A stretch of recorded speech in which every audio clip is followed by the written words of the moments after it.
Real number chapter कितनी weightage का आएगा, कौन से क्वेश्चन पूछे जाएंगे, कौन से टॉपिक से पूछा जाएगा, हर एक चीज बताऊंगा आपको इस वीडियो में। और सिर्फ आप लोगों को टॉपिक रिवाइज करवाने नहीं आया हूं, आप लोगों को वो क्वेश्चन देने आया हूं जो क्वेश्चन पीवाईक्यू में पूछे गए, जो क्वेश्चन सीबीएसई की पीडीएफ में है। हर एक क्वेश्चन मैं आप लोगों को यहां पर दे करके जाऊंगा। कुल मिलाकर के इस वीडियो को करने के बाद रियल नंबर में कुछ और करने की जरूरत नहीं है।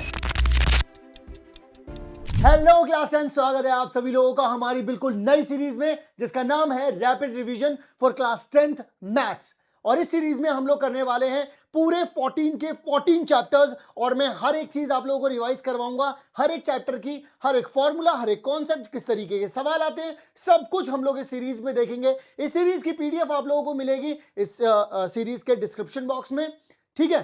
अब इसी के साथ मैं आप लोगों को बताना चाहता हूं रियल नंबर, और एक एक करके आगे की तरफ बढ़ेंगे, सारे चैप्टर्स करेंगे।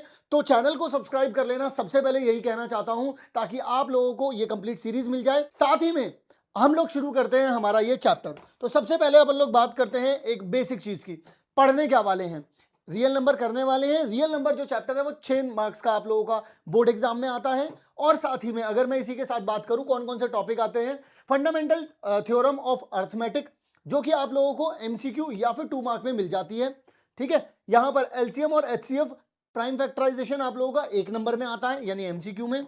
वर्ड प्रॉब्लम आप लोगों की या तो 3 मार्क्स में आएगी या फिर केस स्टडी में आएगी। रिलेशनशिप बिटवीन एलसीएम और एचसीएफ आप लोगों का एमसीक्यू में पूछा जाएगा और बहुत कम चांसेस है कि 2 मार्क में पूछा जाए। प्रूफ ऑफ इरेशनैलिटी 3 मार्क्स में कंफर्म रहता है। 6 मार्क्स कंफर्म है, सीबीएसई ने अपने ऑफिशियल नोटिस में ही बताया हुआ है। इस चैप्टर की वेटेज वो 6 ही रखते हैं। अब शुरू करते हैं इस चैप्टर के टॉपिक्स में सबसे पहले तो आप लोगों को मेरे लाल ये पता होना चाहिए कि रियल नंबर होते क्या हैं, ठीक है। रियल नंबर 2 तरीके के नंबर होते हैं, एक तो इरेशनल नंबर होते हैं और एक रैशनल नंबर होते हैं। रियल नंबर 2 पार्ट्स में बट गए, इरेशनल और रैशनल। रैशनल में आप लोगों को इंटीजर्स भी मिलते हैं, नेचुरल नंबर्स भी मिलते हैं, होल नंबर्स भी मिलते हैं। इनमें कहीं पर भी कोई भी डेसिमल वाला नंबर नहीं होता, पॉइंट वाला, जैसे 2.5, 2.3, इस तरीके का नंबर इन तीनों में कहीं नहीं होता। डेसिमल वाले नंबर अलग से। अब डेसिमल नंबर वाले 2 तरीके के होते हैं, terminating, non terminating, which is not in your syllabus, तो उसके बारे में डिस्कस करने की कोई जरूरत नहीं है आप लोगों को। इरेशनल नंबर वो होते हैं जो कि नॉन टर्मिनेटिंग होते हैं और नॉन रिपीटिंग होते हैं, जैसे कि पाई, √2, √3, इस तरीके के नंबर, ठीक है जी। तो एक बेसिक इंट्रोडक्शन हो चुका है अपन लोगों का। आगे की तरफ चलते हैं। सबसे इंपॉर्टेंट स्लाइड है ये अब आपकी इस पूरे के पूरे चैप्टर की। इवन नंबर कौन से होते हैं, जो 2 से डिवाइड हो जाएं। ऑड नंबर कौन से होते हैं, जो 2 से डिवाइड ना हो। इवन नंबर कौन से, 2, 4, 6, 8, जो 2 से डिवाइड हो जाएं। ऑड नंबर कौन से, जो 2 से डिवाइड नहीं हो रहे, यानी कि 1, 3, 5, 7, 9, 11। प्राइम नंबर कौन से, ऐसे नंबर्स जो कि खुद से डिवाइड होंगे, अगर मैं उनका फैक्टर बोलूं तो वो खुद से डिवाइड होंगे और वो 1 से डिवाइड होंगे, यानी कि 2 फैक्टर मिल गए, 1 और इट्स सेल्फ, ठीक है। इसी के साथ यहां पर अगर कोई बोले कि एक ऐसा नंबर जो कि इवन भी है और प्राइम भी है, तो एक ही नंबर होता है ऐसा जिसे जो कि है 2। कोई अगर आपसे बोले स्मॉलेस्ट प्राइम नंबर बता दो, तो वो भी क्या होता है, 2। कंपोजिट नंबर क्या होते हैं, जिसके फैक्टर 2 से ज्यादा हो जाए, सिंपल। जैसे 4 है, इसको कौन कौन डिवाइड कर सकता है, 1, 2 और 4, तीनों के तीनों कर सकते हैं। जैसे 6 है, इसको कौन कौन डिवाइड कर सकता है, 1, 2, 3 और 6। जैसे कि लेट्स सपोज 8 है, इसको कौन कौन डिवाइड कर सकता है, 1 भी कर सकता है, 2 भी कर सकता है, 4 भी कर सकता है, और 8 खुद अपने आप को कर सकता है, 4 हो गए। तो ऐसे नंबर जो इनके फैक्टर जो है वो 2 से ज्यादा नहीं मिल जाए आप लोगों को। तो अगर मैं आप लोगों से बोलूं स्मॉलेस्ट कंपोजिट नंबर क्या होता है, वो होता है 4। अगर मैं आपसे बोलूं स्मॉलेस्ट 2 डिजिट कंपोजिट नंबर क्या होता है, वो होता है 10। क्लियर, ठीक है जी। अब अच्छा, कोई आपसे अगर स्मॉलेस्ट प्राइम नंबर पूछे ना, 2 डिजिट प्राइम नंबर अगर स्मॉलेस्ट पूछे, तो वो होता है 11, ठीक है, याद रखना इस बात को। को प्राइम नंबर में बच्चे सोचते हैं ये ऐसे 2 नंबर जो दोनों के दोनों प्राइम हो, नहीं, ऐसा नहीं होता। वो दिए हुए नंबर प्राइम है या नहीं है, इससे बिल्कुल भी फर्क नहीं पड़ता। को प्राइम नंबर वो नंबर होते हैं जिन दोनों के अगर आप फैक्टर्स देखोगे तो कॉमन फैक्टर जो आता है वो सिर्फ 1 आता है, यानी कि उनका एचसीएफ हर वक्त 1 ही रहता है। जैसे कि को प्राइम नंबर 8 और 9, अगर आप इसके फैक्टर देखते हैं तो यहां पर 1, 2, 4 और 8 रहता है। 9 के फैक्टर देखते हैं तो 1, 3 और 9 रहता है। इन दोनों में अगर आप कॉमन देखते हैं तो सिर्फ एक ही चीज मिल रही है, और वो होता है क्या, 1, दैट्स इट, और कुछ भी नहीं है इसमें। बात आ गई समझ में। जैसे यहां पर देखो, ये कंपोजिट दिख रहा है, ये प्राइम दिख रहा है, तो क्या ये दोनों को प्राइम नहीं हो सकते, बिल्कुल हो सकते हैं। अगर आप कॉमन फैक्टर देखेंगे तो 1 2 और 4 आ जाएगा। ये कितना हो जाएगा? 1 और 7 आ जाएगा। कॉमन देख लो आप लोग कितना आ रहा है? सिर्फ 1 आ जाएगा। ठीक है, तो इन्हें बोलते हैं अपन लोग क्या? को प्राइम नंबर। ऐसे जोड़े जिनमें अगर आप उन नंबर्स के फैक्टर्स निकालते हैं तो कॉमन में सिर्फ 1 मिलेगा और कुछ भी नहीं। ये स्लाइड जान है इस चैप्टर की, याद रखना। ठीक है, इसके बाद अपन लोग आगे की तरफ बढ़ते हैं और समझते हैं। सबसे पहले बहुत सारे स्टूडेंट्स को कंफ्यूजन होती है एलसीएम क्या होता है और एचसीएफ क्या होता है। मैं आप लोगों को समझाता हूं। पहले 15 और 18 मैंने दो नंबर लिए। ठीक है, पहले समझाता हूं एचसीएफ क्या होता है। एचसीएफ का मतलब होता है कि सबसे पहले क्या करो, फैक्टर्स लिखो। आप क्या लिखोगे? सबसे पहले फैक्टर्स लिखो आप लोग। फैक्टर 15 के 1 होता है, 3 होता है, 5 होता है, 15 होता है, यही होता है फैक्टर। फैक्टर लिखो 18 के 1 होता है, 2 होता है, 3 होता है, 6 होता है, 9 होता है, 18 होता है। अच्छा, अब जब एचसीएफ लिखा है तो एचसीएफ की फुल फॉर्म क्या होती है? हाईएस्ट कॉमन फैक्टर, मतलब सबसे बड़ा कॉमन फैक्टर। तो देखो फैक्टर तो बहुत सारे हैं।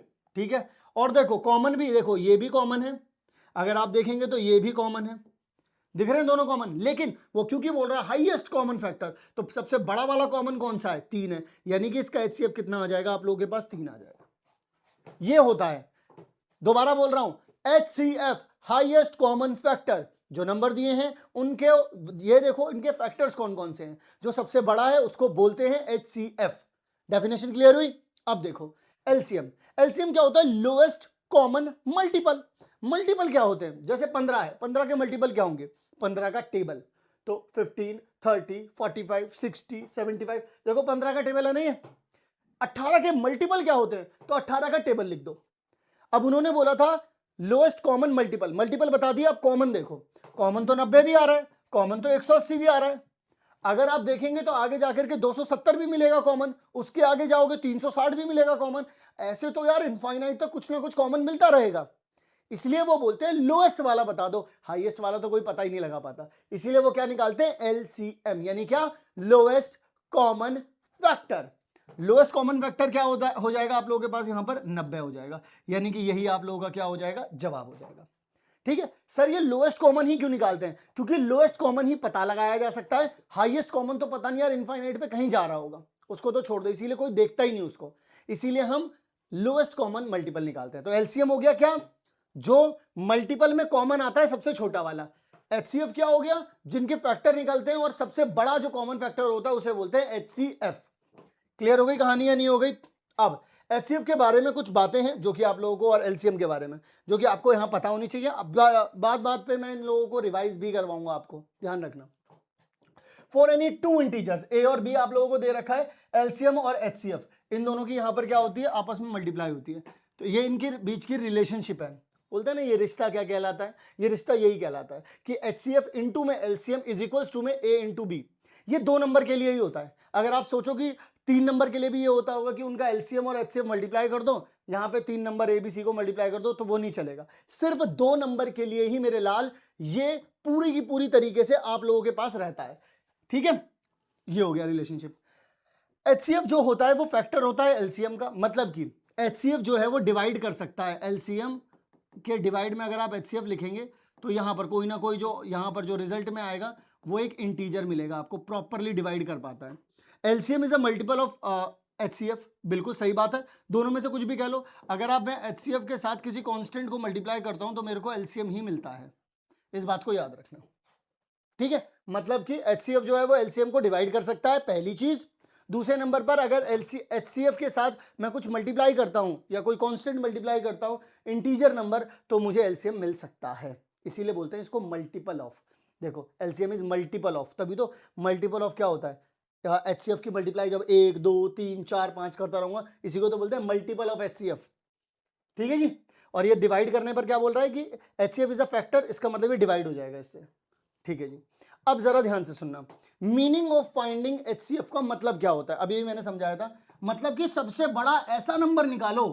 ए और बी का अगर आप एचसीएफ निकाल रहे हो तो एचसीएफ निकालने का मतलब पता है क्या होता है? मतलब ये होता है कि सबसे बड़ा ऐसा नंबर निकालो जो दोनों को डिवाइड कर दे।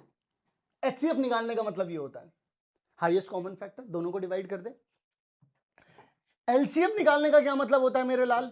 एलसीएम निकालने का मतलब ये होता है कि ऐसा नंबर जो कि ए और बी, ध्यान से सुनिएगा, ऐसा सबसे छोटा नंबर जो कि डिवाइड हो जाए ए और बी दोनों से। मतलब समझा नहीं, एक बार दोबारा देखो भाई, HCF का मतलब होता है एक ऐसा नंबर निकालना जो कि इसको भी डिवाइड कर दे। जैसे कोई x मान लो, तो ए को भी डिवाइड कर पा रहा है, बी को भी डिवाइड कर पा रहा है। अब एलसीएम कब निकालते हैं? एलसीएम निकालने का मतलब होता है एक ऐसा नंबर ढूंढ लो जो जिसको ए भी डिवाइड कर पाए और जिसको बी भी डिवाइड कर पाए। देखो कितनी अलग सी बात है, बात आ रही है, समझ में नहीं आ रही है?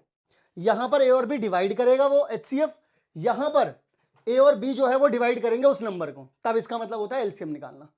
ठीक है, कुल मिलाकर के अगर आसान शब्दों में कहूं तो दिए हुए नंबरों से छोटा नंबर होता है, जो भी नंबर दे, जैसे ए और बी दिया है तो HCF निकालने का मतलब है जो नंबर अब आप निकालने जा रहे हो, HCF जो निकालने जा रहे हो वो ए और बी दोनों से छोटा रहेगा, तभी तो इन दोनों को डिवाइड कर पाएगा। और एलसीएम का मतलब होता है ए और बी दोनों से बड़ा नंबर, तभी तो ए भी डिवाइड कर देगा इसको और बी भी डिवाइड कर देगा इसको। ठीक है, अब मैं आप लोगों को करवाने वाला हूं सवाल ऐसे जो आपके बोर्ड एग्जाम में या तो आए हुए हैं या फिर आ सकते हैं, और ऐसे ही पैटर्न पे सवाल पूछे जाते हैं। अब से स्टार्ट कर रहा हूं सवालों का सिलसिला। आ जाओ भाई लोग, सभी लोग। सबसे पहला सवाल दीक्षा प्लेटफॉर्म पर यह दिया गया सवाल है, कहते हैं कि पी और क्यू जो दोनों के दोनों हैं वो प्राइम नंबर्स दे रखे हैं। प्राइम नंबर का मतलब क्या होता है? पी का फैक्टर एक तो 1 है और एक पी है, और क्यू दे रखा है इसका भी फैक्टर एक 1 है और क्यू है।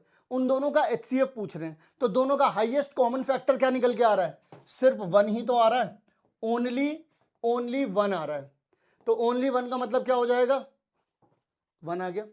इसके बाद अगला, लेट पी जो है एक नंबर है वो प्राइम नंबर है, सम कर दो इसके फैक्टर्स का। भाई पी जो है अगर एक प्राइम नंबर है, इसके फैक्टर्स क्या होंगे मेरे लाल? इसके फैक्टर होगा 1 और पी।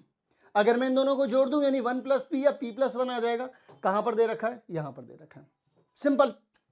अगला क्वेश्चन, अगर आप लोगों से वो ये बोलते हैं कि 144, 180 एंड 192 का प्राइम फैक्टराइजेशन, सबसे पहले तो आपको प्राइम फैक्टराइजेशन करना आना चाहिए, फिर उसमें से एलसीएम और एचसीएफ कैसे निकालते हैं ये चीज भी सिखाता हूं।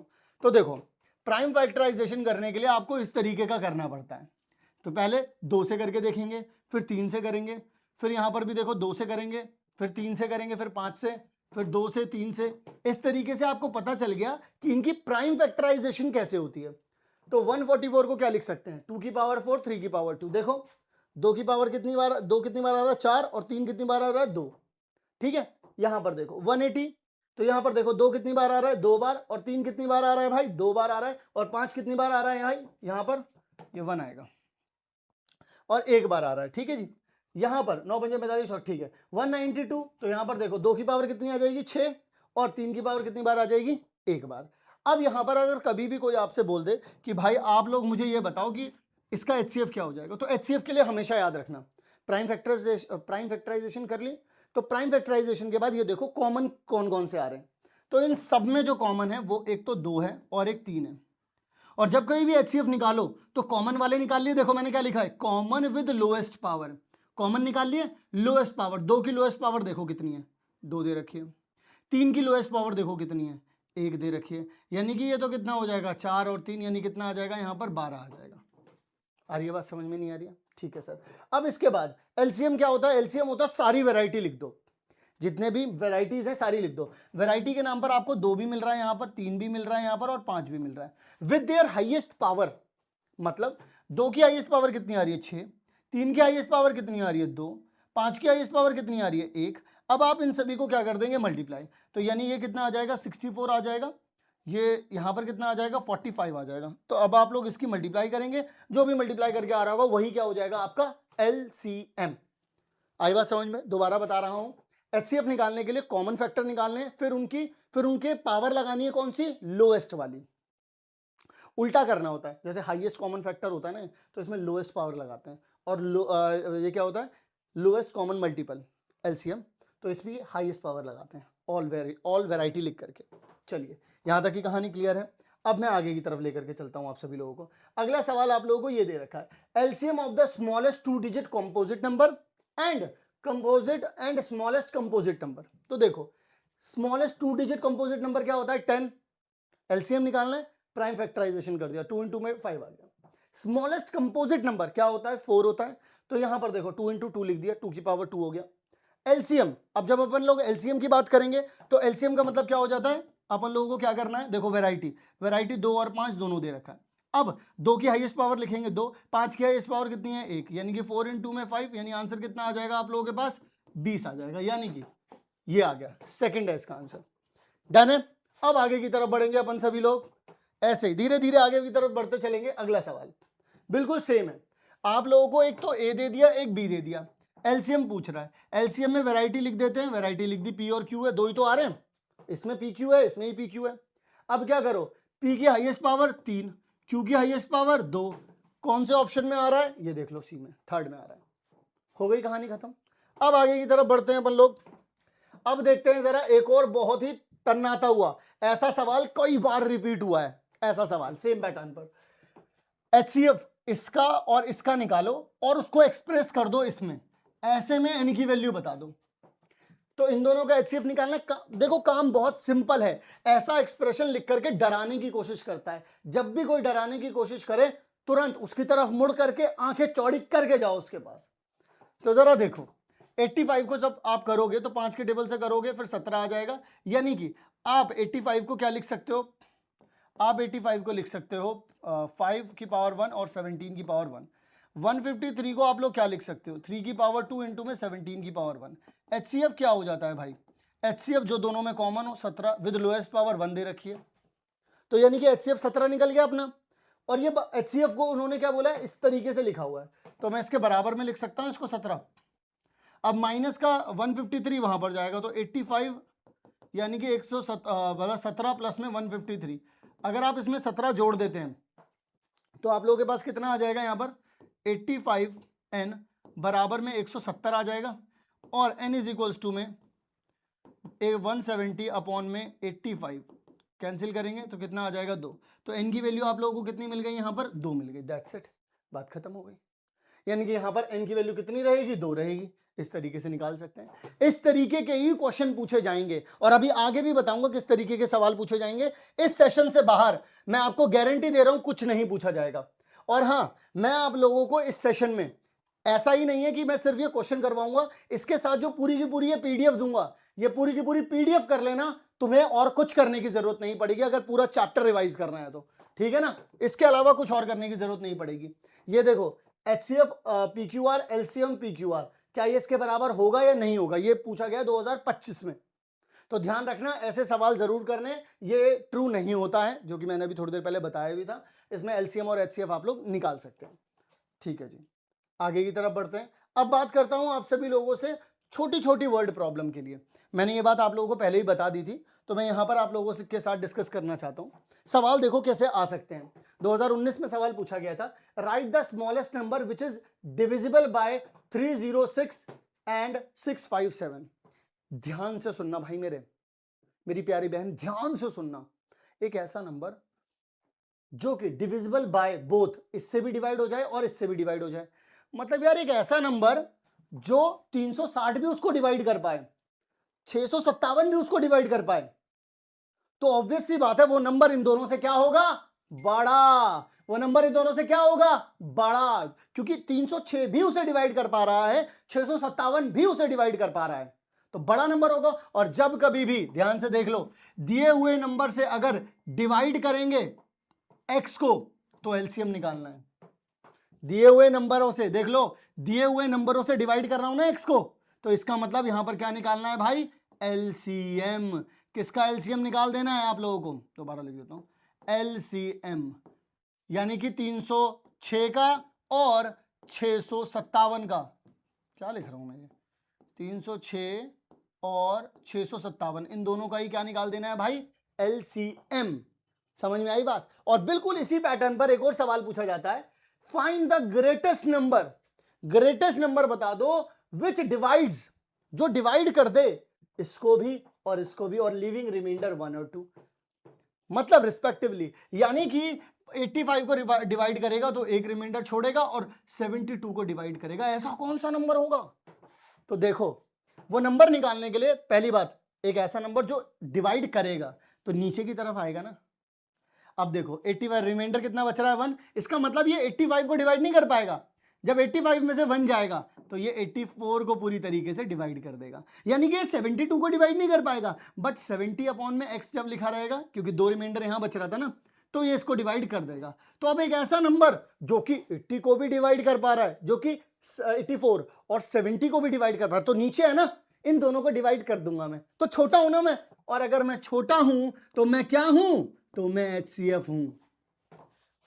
और जब 306 भी मुझे डिवाइड करेगा और 657 भी मुझे डिवाइड करेगा, मैं बड़ा हूं, यानी कि मैं LCM हूं। समझे कि नहीं समझे? तो LCM और HCF ऐसे निकालना है आप लोगों को। ओके, डन हो गई यहां तक की कहानी। अब आगे की तरफ और आ जाओ, और आगे की तरफ आ जाओ। अब बात करता हूं आप सभी लोगों से मैं रिलेशनशिप के बारे में। रिलेशनशिप के बारे में मैंने आप लोगों को बताया था, क्या रिलेशनशिप है? HCF और LCM की रिलेशनशिप है A into B.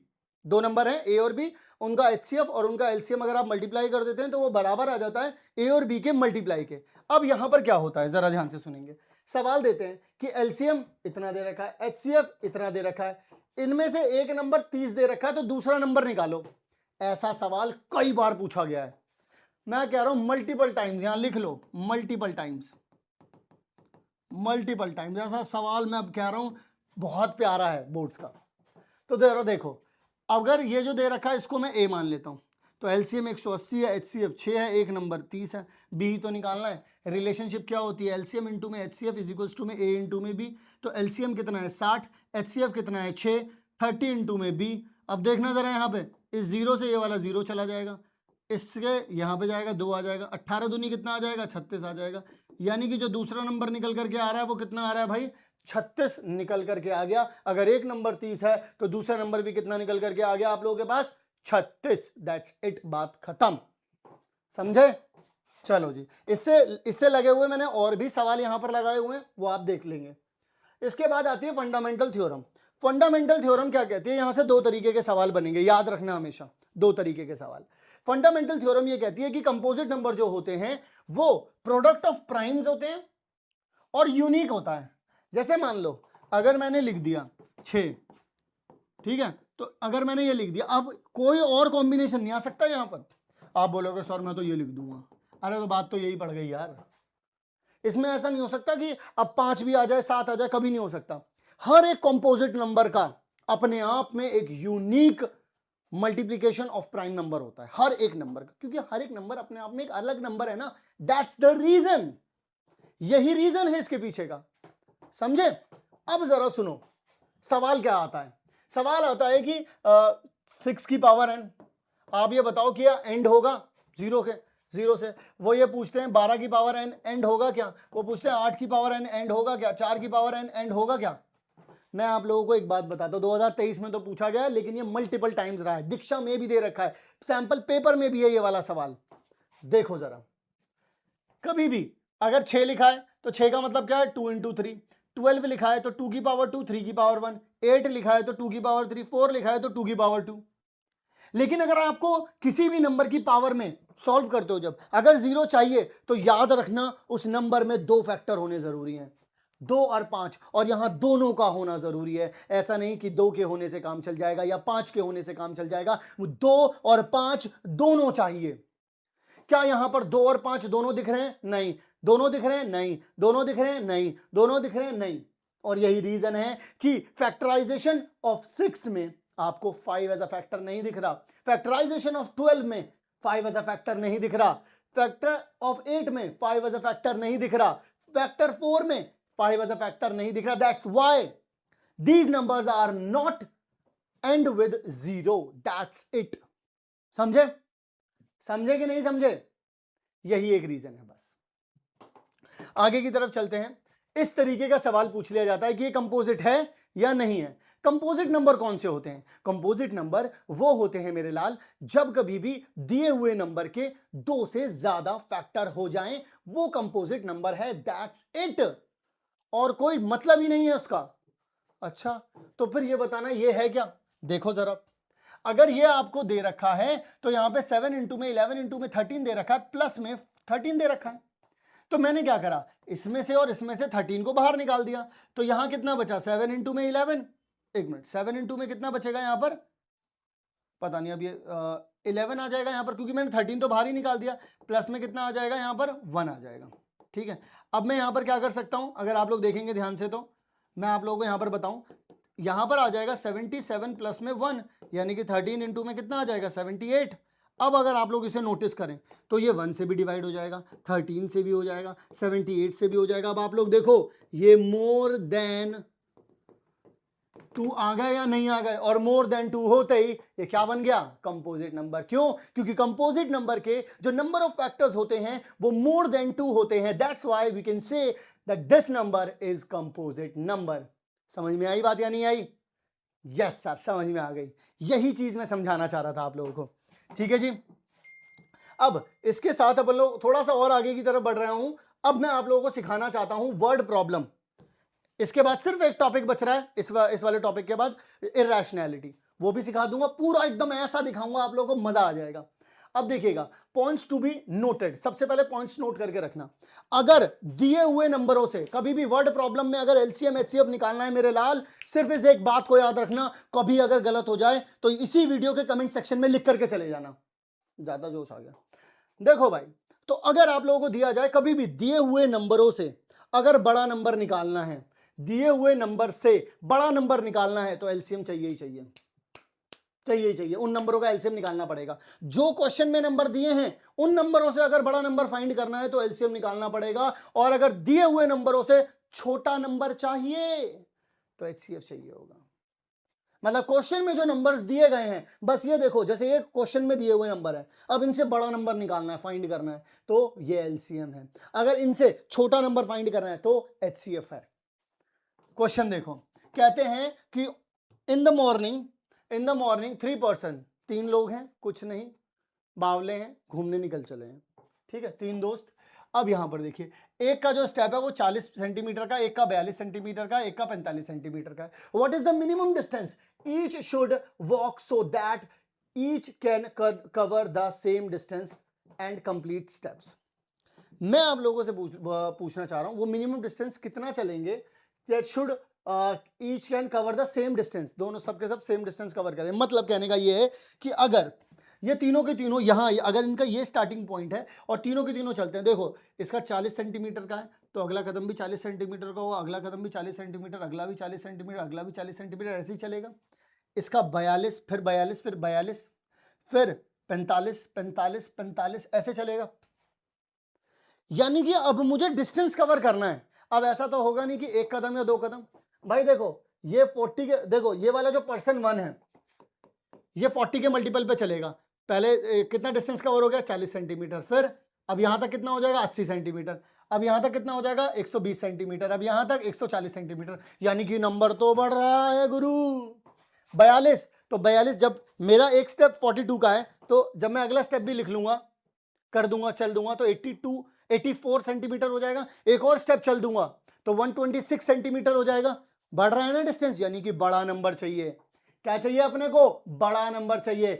That's the reason. इसका मतलब अपन लोगों को निकालना पड़ेगा यहां पर क्या, बोलो बोलो भाई, एलसीएम। यस, एलसीएम निकालना पड़ेगा। तो एलसीएम के लिए क्या करते हैं भाई लोग? एलसीएम के लिए आप लोगों को निकालना पड़ता है एक चीज। एलसीएम के लिए आपको सारी वैरायटी देखनी है। 2 भी दे रखा है, 3 भी दे रखा है, 5 भी दे रखा है और 7 भी दे रखा है। समझ गए कि नहीं समझ गए? अब नोटिस करेंगे। नोटिस क्या करना है जरा ध्यान से देखेंगे। नोटिस करना है आप सभी लोगों को कि यहां पर देखो, आप लोगों को क्या दे रखा है, एलसीएम दे रखा है। तो हाईएस्ट पावर, 2 की हाईएस्ट पावर कितनी है भाई? 3 है। 3 की हाईएस्ट पावर कितनी है भाई? 2 है। 5 की हाईएस्ट पावर कितनी है भाई? 1 है। 7 की हाईएस्ट पावर कितनी है भाई? 1 है। यानी कि यहां पर हो जाएगा 8 पंजे 40, 9 इंटू में 7 हो जाएगा, तो 9 सत्ते 63 हो जाएगा, यहाँ पे 63 आ जाएगा। ठीक है, यहाँ पर कितना हो जाता है? मेरे ख्याल से ये आंसर आ जाएगा इतना सेंटीमीटर। इतने सेंटीमीटर डिस्टेंस चलने के बाद ये सभी के सभी एक ऐसी जगह पर पहुंच जाएंगे कि तीनों के तीनों वहीं पर खड़े होंगे। अरे तुम यहीं आ गए, शुरू में तो मिले थे, ये वही वाला सीन हो जाएगा। आई बात समझ में नहीं आई? इस तरीके से यानी कि अपन लोगों को एलसीएम निकालना होता है। इसके सिमिलर क्वेश्चन मैंने यहाँ पे लगा रखे हैं। अब अपन लोग करने जा रहे हैं वो सवाल जिसके पीछे हर एक बच्चा दीवाना है, तो इस दीवानेपन को भी अपन लोग यहां पर दूर कर देते हैं। सबसे पहले आप लोग समझ लीजिए, ये वाला क्वेश्चन रिपीट रिपीट रिपीट कई बार होता रहा है, √3 वाला हो चाहे √2 वाला हो। मैं आप लोगों को यहां पर मैंने एक पैटर्न दे रखा है, ठीक है, लेकिन उस पैटर्न का अभी कोई मोल नहीं है, मैं डायरेक्टली समझाता हूँ सवाल को सॉल्व कैसे करना होता है, जरा ध्यान से सुनेंगे। चाहे रूट 2 दे रखा हो, रूट 3 दे रखा हो, रूट 5 दे रखा हो, करने का एक ही तरीका है, बस मैं रूट 3 वाला सॉल्व करके दिखा रहा हूँ। आप लोगों के पास जो भी आएगा आपको उसी के हिसाब से करना है। जरा देखो कैसे करना है, बिल्कुल जो लिखा है यही फॉलो करना। क्या लिखा है, let root 3 is rational number. पहले हम मान लेते हैं, कॉन्ट्राडिक्शन मेथड क्योंकि हम इसमें यूज करते हैं तो हम मान लेते हैं कि एक रैशनल नंबर है। उसके बाद therefore root 3 is equal to p by q हो जाएगा, ठीक है। और हम ये बोलेंगे p and q are coprime number. Coprime number क्या होते हैं, ऐसे नंबर जिनके अंदर जो HCF हो यानी हाईएस्ट कॉमन फैक्टर जो हो वो सिर्फ 1 हो, यानी कि इनमें कॉमन कुछ भी नहीं है 1 के अलावा। याद रखना यही इसका तोड़ है, ठीक है। अब वो बोलते हैं कि अब आप क्या कर दीजिए, स्क्वायरिंग बोथ साइड कर दीजिए। जब आप स्क्वायरिंग बोथ साइड कर देंगे तो क्या हो जाएगा, यहाँ पर इसका स्क्वायर कर देंगे तो 3 आ जाएगा, इसका स्क्वायर कर देंगे तो पी स्क्वायर अपॉन में क्यू स्क्वायर आ जाएगा। इसी के साथ अब मैं क्यू स्क्वायर को यहां भेज दूंगा, 3 को यहां नीचे भेज दिया, तो पी स्क्वायर अपॉन में 3। देखिए ये तो एक इंटीजर है, तो इसका मतलब पी स्क्वायर को डिवाइड कर रहा हूं अगर 3 से तो इंटीजर आ रहा है। बोलो यस और नो, इंटीजर आ रहा है, यानी कि पी स्क्वायर डिवाइड हो जाएगा 3 से। और ये थ्योरम आपकी एनसीईआरटी में दी हुई है कि if prime number divides P, 3 क्या है, प्राइम नंबर है, अगर प्राइम नंबर डिवाइड कर देता है पी के स्क्वायर को तो वो डिवाइड कर पाएगा पी को भी। इसका मतलब जो जो 3 है वो पी को भी डिवाइड कर पाएगा नहीं कर पाएगा। अगर पी जो है, अगर 3 जो है वो पी को डिवाइड कर पाएगा, इसका मतलब पी मल्टीपल ऑफ 3 रहा होगा। समझे कि नहीं समझे, पी क्या रहा होगा, मल्टीपल, तभी तो मैं डिवाइड कर पाऊंगा ना, अगर इसमें 3 होगा तभी तो मल्टीप्लाई कर पाऊंगा। 3c आ जाएगा, तो मैंने क्या कर दिया, पी की जगह पे 3c लिख दिया। अब 3c का स्क्वायर करोगे क्योंकि यहाँ पे पी का भी स्क्वायर हो रहा था, तो यहाँ पे आ जाएगा 9, नीचे कितना चल रहा था 3, फिर 3 के टेबल से इसे कट करूंगा, यहाँ पर 3 आ जाएगा, यानी q square is equal to में 3c स्क्वायर आ जाएगा। अब जरा ध्यान से देखना, अब मैं यहाँ पर क्या कर सकता हूँ, इसको मैंने यहाँ करके लिख दिया, अब मैं 3 को यहाँ भेज देता हूँ, तो क्यू स्क्वायर डिवाइड बाई 3, यानी कि अब देखो ये भी क्या है, एक इंटीजर है, ये भी क्या है भाई, एक इंटीजर है। इससे पता चल रहा है कि जो 3 है वो क्यू स्क्वायर को भी डिवाइड कर पा रहा है। Again if prime number divides Q square, तो इसका मतलब वो क्यू को भी डिवाइड कर पाएगा। इसका मतलब क्यू भी छुपा रुस्तम था, वो भी क्या था, मल्टीपल ऑफ 3 था, यानी कि 3D निकाल दिया हमने यहाँ पर। तो फ्रॉम इक्वेशन 1 एंड 2, ये 2 हो गई, ये वाली इक्वेशन क्या थी 1। दोनों इक्वेशन से हमें पता चला कि P भी मल्टीपल ऑफ 3 है और Q भी मल्टीपल ऑफ 3 है। और अपन लोगों ने स्टार्टिंग में क्या माना था कि ये क्या है, को प्राइम। को प्राइम का मतलब क्या था, इनमें HCF सिर्फ 1 था, लेकिन यहां तो पता चल रहा है कि ये दोनों तो गड़बड़ है, यहाँ पे गड़बड़ झाला है यहाँ पे। तो यहां से पता चला P and Q have 3 as common factor, but this contradict the fact that P and Q are co-prime. Hence, this contradiction has arisen because of our incorrect assumption that root 3 is a rational number. So, we conclude that root 3 is irrational number. That's it बच्चों, इसकी PDF आप लोगों को मिल जाएगी हमारे description box में। और जैसा कि मैंने यहां पर रिवीजन भी करवाई है और साथ ही क्वेश्चंस भी दिए हैं आप लोगों को, इन्हीं चीजों को कर लेना, पूरा का पूरा चैप्टर सिर्फ 30 मिनट में रिवाइज आप लोग कर पाओगे अब। और अगर इसी तरीके की वीडियोस आप लोगों को और चाहिए तो चैनल को सब्सक्राइब कर लेना। वीडियो कैसी लगी कमेंट सेक्शन में जरूर बताना। मिलता हूं नेक्स्ट काम की वीडियो में, तब तक के लिए आप सभी लोग अपना ध्यान रखिएगा। लव यू ऑल बच्चों।